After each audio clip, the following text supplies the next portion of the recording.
बात नहीं कर सकते, इनमें हिम्मत नहीं है क्योंकि काम नहीं किया है। इसीलिए मैं बार बार भरोसे की बात करती हूँ, मैं बार बार कहती हूँ, देखिए बहने, एक नया बिल लाए संसद में, महिला आरक्षण बिल, खूब वाहवाही हुई पूरे देश भर में, जितने भी विपक्षी दल हैं हमने भी समर्थन किया कि चलो ये बहुत अच्छा कदम है। बड़ी बड़ी घोषणाएं हुई, टीवी पे इश्तिहार हुए, सब कुछ हुआ, मोदी जी की बड़ी वाहवाह हुई। फिर क्या पता चला कि 10 सालों के लिए ये लागू ही नहीं होगा।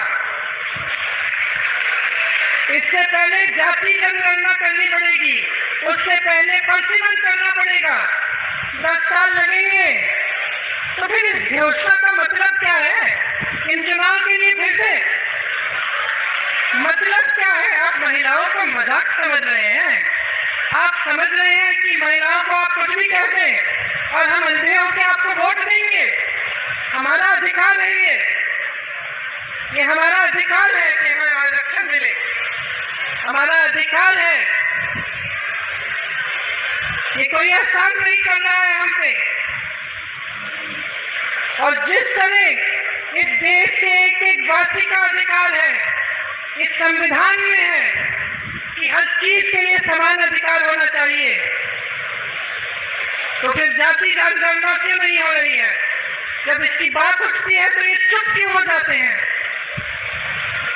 आपने देखा बिहार में सर्वे हुआ, सेंसस हुआ, क्या पता चला कि ओबीसी, दलित और जनजाति संख्या कितनी है इनकी?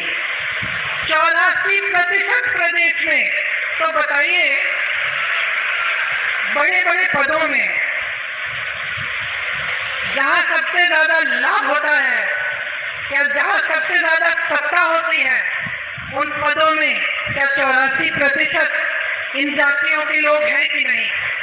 बताइए, होने चाहिए कि नहीं? तो जब ये बात उठती है तो ये चुप क्यों हो जाते हैं?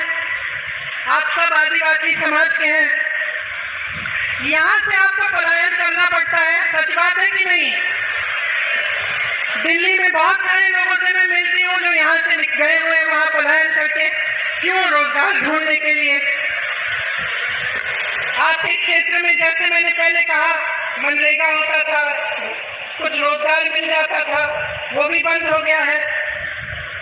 यहाँ की आदिवासी महिलाओं पर सबसे ज्यादा अत्याचार है। आपने सारे वायरल वीडियो देखे होंगे, क्या क्या नहीं कर रहे हैं। देश में सबसे ज्यादा बच्चियां एमपी में गायब है, सबसे ज्यादा महिलाएं यहाँ से गायब होती हैं। यहाँ रोज 17 बलात्कार होती हैं। बहनों सुनो, क्योंकि आपको पूछना पड़ेगा कि आपकी सुरक्षा के लिए ये सरकार क्या कर रही है।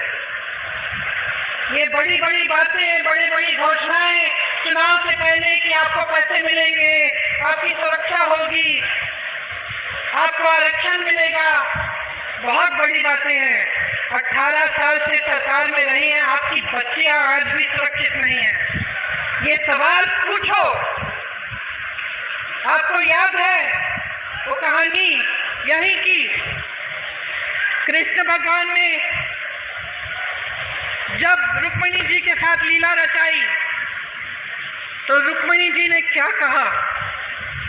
कहा कि घोड़ों का, रथ के घोड़ों की लगाम आप मुझे दे दीजिए, मैं चलाऊंगी ताकि किसी को गलत फहमी ना हो। अब मेरी बहनें मुस्कुरा रही हो,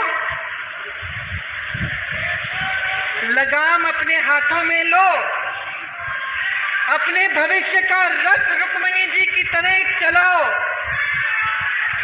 आगे देखो, अर्जुन की आंख और अर्जुन के निशाने के तरह विकास, अपने बच्चों का भविष्य, अपने अधिकार, इस देश को आगे बढ़ाने का काम अपनी नजर से मत हटाओ।